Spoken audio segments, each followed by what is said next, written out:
ఉమ్మడి అభ్యర్థి కావ్య కృష్ణారెడ్డి గారు మన ఇంటి పర్యటనలో ఉన్నారు. మీ ఆశీర్వాదం వచ్చి ఉన్నారు. ఆయన ఆశీర్వాదంగా కోరుతా ఉన్నాం. బాబు ముందుకు నడవాలి కొద్దిగా. సంజయ్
పార్టీ ఉమ్మడి అభ్యర్థి కావ్య కృష్ణారెడ్డి గారు మన వీధిలోనే పర్యటనలో ఉన్నారు.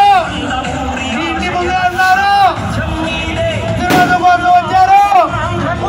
ఘనంగా ఆశీర్వదించవలసిందిగా కోరుకుంటా ఉన్నాం.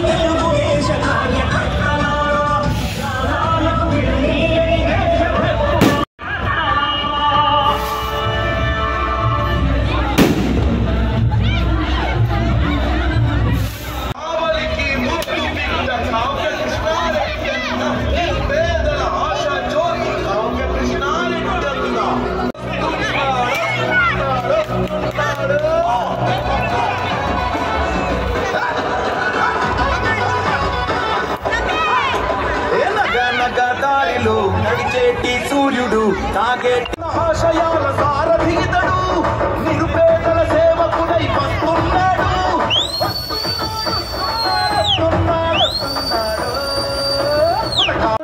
సంవత్సరం నెలకి 3,000 రూపాయలు నిరుద్యోగ వృత్తి ఇవ్వబోతున్న యువకులారా ఆలోచించండి. మీకోసం మీ భవిష్యత్తు కోసం ఆలోచించిన వ్యక్తి చంద్రబాబు నాయుడు. అందుకోసం మీ అందరూ కూడా నెలకి 3,000 రూపాయలు నిరుద్యోగ వృత్తి రావాలంటే చంద్రబాబుకు ఓటేసి గెలిపించండి అని చెప్పి మిమ్మల్ని అందరూ కూడా కోరుకుంటూ ఎన్నో పథకాలు ఈ రోజున జరిగేటువంటి మన ఇంటిలో ఒక ఆడబిడ్డకు పెళ్లి పెడుతుంటే ఆ బిడ్డకు అప్లై చేసుకుంటే 1,00,000 రూపాయలు సాధీ కింద ఈ రోజు ఇవ్వబోతున్నారు. ఈ రోజు ల్యాండ్ టైటిలింగ్ యాక్ట్ అంటే జగన్మోహన్ రెడ్డి ఒక దుర్భాగ్యమైనటువంటి పథకాన్ని తీసుకొచ్చాడు. కాపీలు పెట్టుకుని మన కష్టార్జితంతో మనం కొనుక్కున్న ఆస్తిని వాళ్ళ దగ్గర పెట్టుకుని వాళ్ళు బ్యాంకులో తాకట్టు పెట్టుకుని వాళ్ళు లోన్లు తెచ్చుకుంటే మన జీవితాలు ఏమవుతాయి?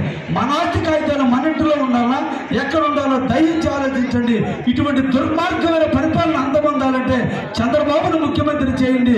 ఆయన ప్రతినిధిగా ఎమ్మెల్యేగా నన్ను గెలిపించండి.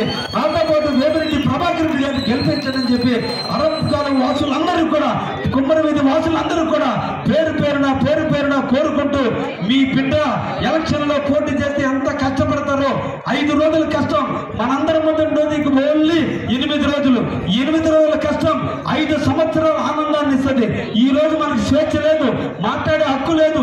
నిరంతరం పోలీసు భయంతో బతికే మనం స్వేచ్ఛగా జీవించడం కోసం 8 రోజుల కష్టపడి మీ ఫ్రెండ్స్కో బంధువులకో ఇంటి పక్కలకో చెప్పి తెలుగుదేశాన్ని ఆశీర్వదించి మీ బిడ్డగా నన్ను గెలిపించండి అని చెప్పి శిరస్సు వంచి నమస్కరిస్తూ అందరికీ ధన్యవాదాలు తెలియజేస్తూ ముగిస్తున్నాను.